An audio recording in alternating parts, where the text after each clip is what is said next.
Hello everyone, and this is the Leisure Hive review. Start the intro.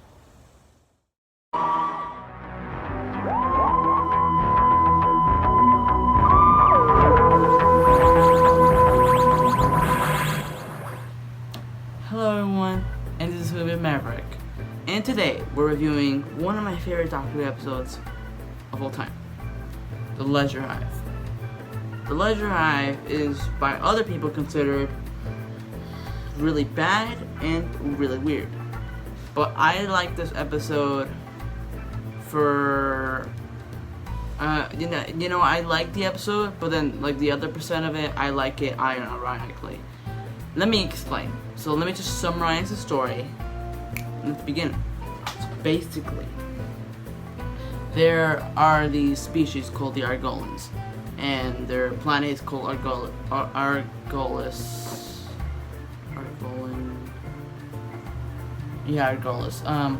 And they're a species ruled by a queen or empress, and basically this empress is gonna die pretty soon. So her heir to the throne of Argolan is given to this guy. I forgot his name. His name is Pongal, and basically he's the heir to the throne to rule all of Argolan. Or is Argolans? It's Argolis. Okay, got it. So basically he's the next heir, and the reason why he's the villain, and yes, he's the villain, because he's gonna use his power to he's gonna dispose of everyone else and kill everyone else. And he's gonna make war with another species called the Fomasi, which are basically flies, but they're like the size of a normal adult. And yeah, and basically wants to make war with him. And basically how he's gonna do that is, and he's gonna make a war, and he's gonna win the war. And the way he's gonna win the war is he's gonna make a machine. And the scientists are already making a machine, but he doesn't know that, and he's gonna interfere with the machine's programming, and he's gonna make it so it can clone. And that's what his purpose is for this machine he's making. So he's gonna make a cloning machine so he can win a war that he just started with the Fomasi. And yeah, already you can tell he's quite a villain. But before that happens, we meet right with the Doctor and Romana too, and K9.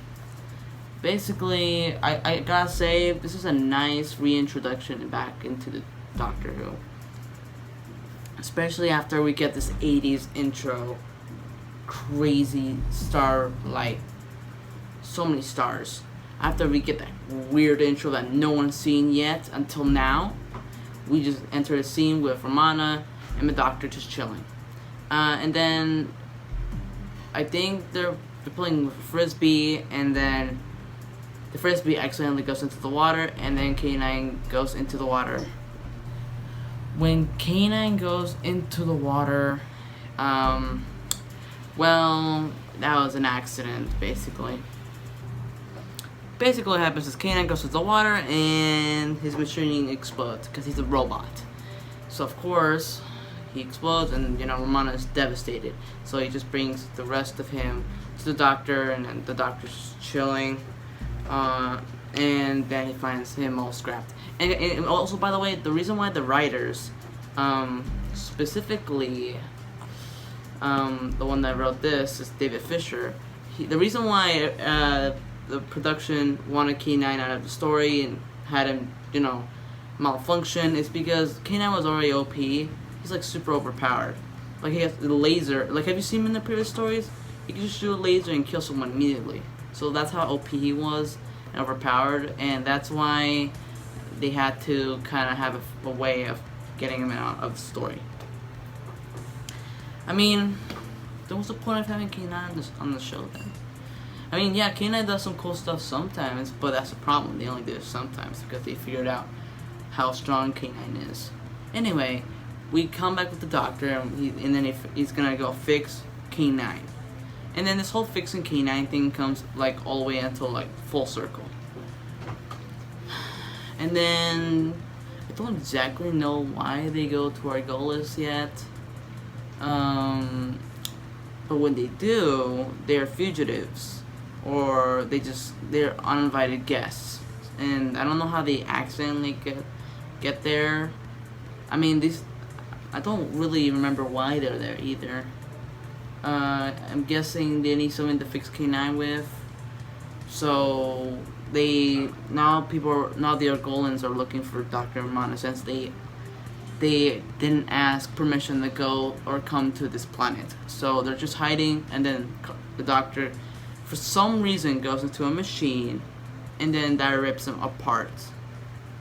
And by the way, the machine that they're making has been untested, so it looks like the doctor's been ripped apart, and then we get the cliffhanger to the first story. And then when the second story starts, second part, and we figure out the doctor's not dead. He's just like kind of weakened. So after that, I don't know. They learn about why the Doctor and One are there in the first place.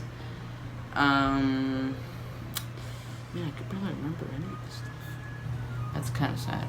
I mean, I remember enjoying the episode, but along with that, the other story I remember is these humans, so-called humans, live in Argolis, and they're trying. I think that the Leisure Hive is gonna get bankrupt by another species, mostly the Fomassi, and so they need a lawyer to help them in the bankruptcy, so they don't go bankrupt. Because the Leisure Hive is, I mean, it's just being bad. So basically, these so-called humans are like lawyers or something like that, and they're there just to help not have the Leisure Hive or Argolis get bankrupt. It's called the Leisure Hive. I don't know. So basically, Pongal, the villain, he's still gonna make his machine, and then the doctor's kind of like really weakened, so he needs his power back or something. So they're gonna use the machine on him again, but just to help him and kind of test it. So the doctor volunteered. So they use the machine again, and then afterwards he turns into an old man. Probably looks as old as Gandalf from Lord of the Rings, because literally he has a whole white beard. But I gotta be honest, out of all the other people that have turned old, which I don't know when that happens anyway, I gotta say Tom Baker looks pretty good in an old beard. Anyway, he was like, whoa, I'm this old now?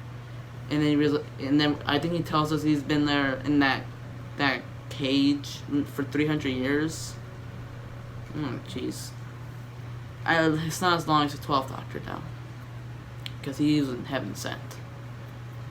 Anyway, after that happened, the scientists are now trying to help the Doctor not be old and turn back to his younger self. While Pongal has killed the Queen. He kills the Queen because he used something on her, or he just put something on like her head and just killed her slowly. No, it doesn't make any sense, but I don't care.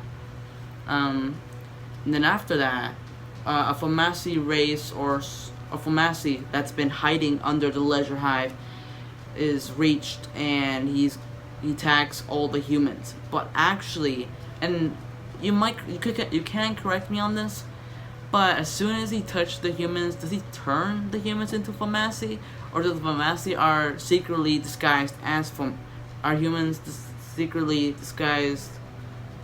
Are Fomassi secretly disguised as humans?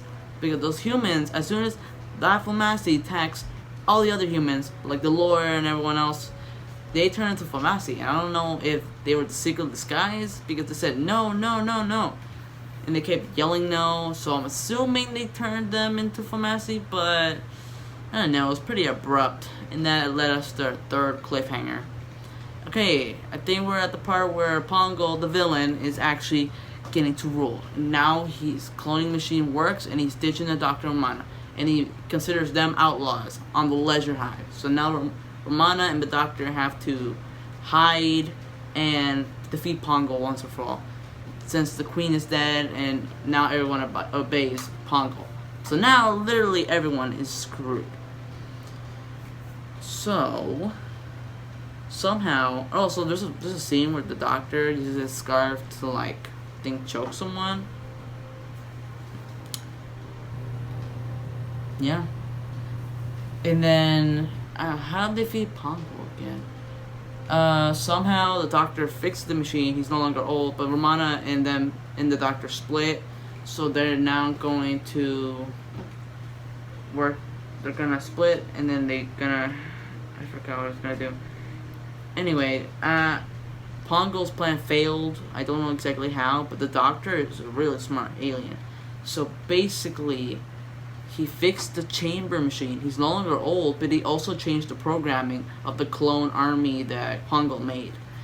And now the clones are faces of Tom Baker. So now there's Tom Baker clones. There's Doctor clones.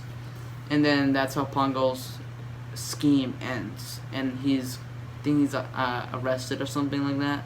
And he's no longer the new king of the Leisure Hive.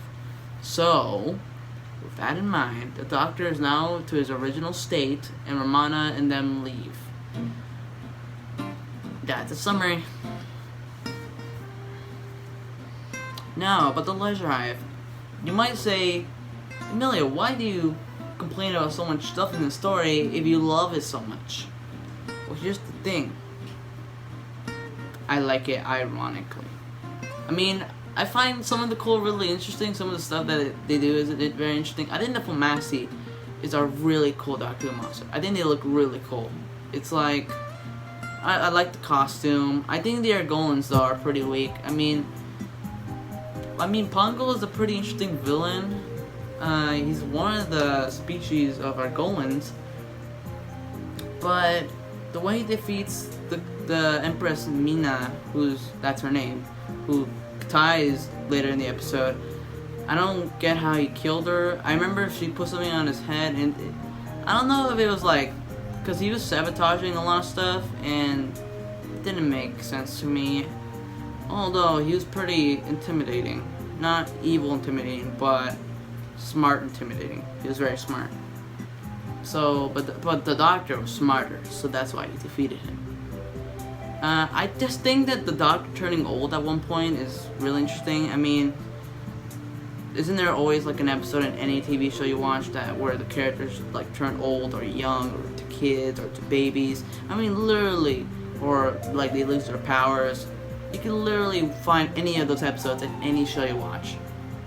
Well, as long as it's like an action, sci-fi, thriller show. I mean, that's pretty cool, and nonetheless.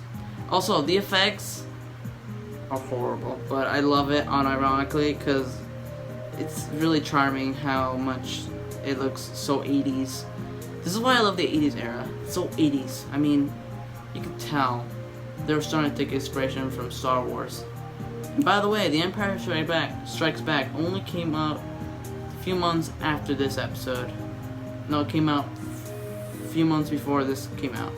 So, Leisure Hive, I like all the changes they did with the Doctor in the intro. I mean, it's the reason I have this scarf. I love this scarf. But I think everything's pretty good. It's a very well-made story. And I feel like I just like the Leisure Hive. I mean, some of the effects I like because they look super outdated, but I love it. I mean, the only effects in Doctor Who that I cannot forgive is the ones in the Underworld, because that was literally green screen and it looked very unconvincing. And that's why I don't do green screen that much in my videos, especially in the action adventure videos I do. Although I try, but they don't end that well. And I'm not even gonna talk about one of them I did not end well. So the Leisure Hive, I like it very much. But you might think, oh, I didn't have any reasons to like it. And that's because I barely remember the episode. I mean, I already told you. I love the Leisure Hive setting, it looks really cool. And I think I don't know, is that all I've said? Tom Baker is great as usual. And Romana, I don't remember what she does. canine just gets malfunctioned to death or something. I do like this quote though. We're just on our way out, actually. Oh, by the way, there are 2 unauthorized visitors on the premises. Keep any a cock for the description. Thank you. Sorry, I need to watch this episode again, even though I watched it like a few months ago. So I remember it though. So I like this episode, and it is actually one of the first classic Doctor Who stories I've seen. I mean, the Android of Tara was my very first classic Doctor Who story I saw, but this one was one of them. I remember watching this on Daily Motion, and I just liked how different and unique it looked, and how weird it looked. And I don't know, I think it looks cool. I think it looked really interesting. I mean, I feel like the Doctor Who team at the time were very creative at how they could spend their budget and still make it look really cool at the same time. I think that was super cool. 4 parts. Nice. The Leisure Hive. After that episode ended,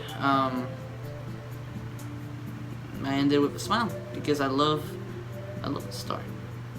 I mean, I can't say I love it, but it's one of my favorites for reasons I've already mentioned. I mean, I think I like it for more reasons because I don't remember it completely, but that's very much it. And my score for this episode is